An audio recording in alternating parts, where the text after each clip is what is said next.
ఆదికాండము 22వ అధ్యాయం మీకోసం. ఒకరోజు దేవుడు అబ్రహామును పరీక్షించాలి అని అనుకుంటారు. ఆయన అబ్రహామును పిలుస్తారు. అప్పుడు అబ్రహాము చిత్తము ప్రభువా అని అంటారు. యెహోవా అబ్రహామును, నీకు ఒక్కడైన నీ కుమారుడు అయిన ఇస్సాకును నాకు దహనబలిగా ఇవ్వమని అడుగుతారు. అందుకు అబ్రహాము ఒప్పుకుంటారు.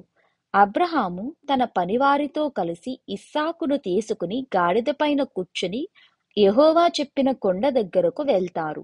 అలా కొండ దగ్గరికి రాగానే తన పనివారిని, గాడిదను అక్కడే ఉంచి తన కుమారుడైన ఇస్సాకును తీసుకుని అతనుకు కట్టెలు ఇచ్చి తను ఒక కత్తెని కాల్చడానికి నిప్పును పట్టుకుని ఆ కొండ ఎక్కుతారు.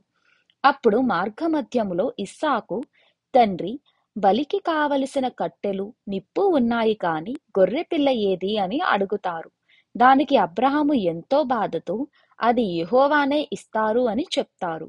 అలా పైకి వెళ్ళగానే అబ్రహాము ఇస్సాకును బంధించి కట్టెల మీద అతనిని పెట్టి తనని చంపడానికి ఖడ్గము పైకి వెత్తి తనను వేటు వేయడానికి ప్రయత్నించగా ఆకాశము నుండి దేవదూత రూపంలో యెహోవా అతనిని ఆగమని చెప్తారు.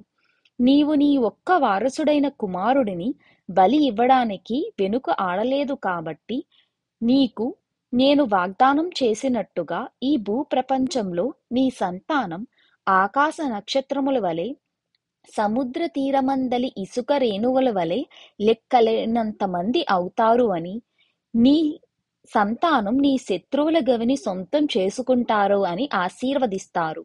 అలా యెహోవా వారిని ఆశీర్వదించి అక్కడ ఒక పొట్టేలును చూపించి, నీ కుమారునికి బదులుగా ఈ పొట్టేలును తనకు దహన బలిగా అప్పగించమని చెప్తారు. అలా అబ్రహాము ఆ పొట్టేలును బలి ఇచ్చి ఇస్సాకును తీసుకుని తన పనివారి దగ్గరికి తిరిగి వెళ్ళిపోతారు. ఇదంతా అయ్యాక అబ్రహామునకు యెహోవా తన సహోదరుడైన నాహోరు మరియు అతని భార్య అయిన మిల్కాకు కలిగిన సంతానము గురించి చెప్తారు. ఇలా ఈ అధ్యాయం ముగుస్తుంది. ఈ మిల్కాకి రిబ్కా అనే ఒక కూతురు ఉంటుంది.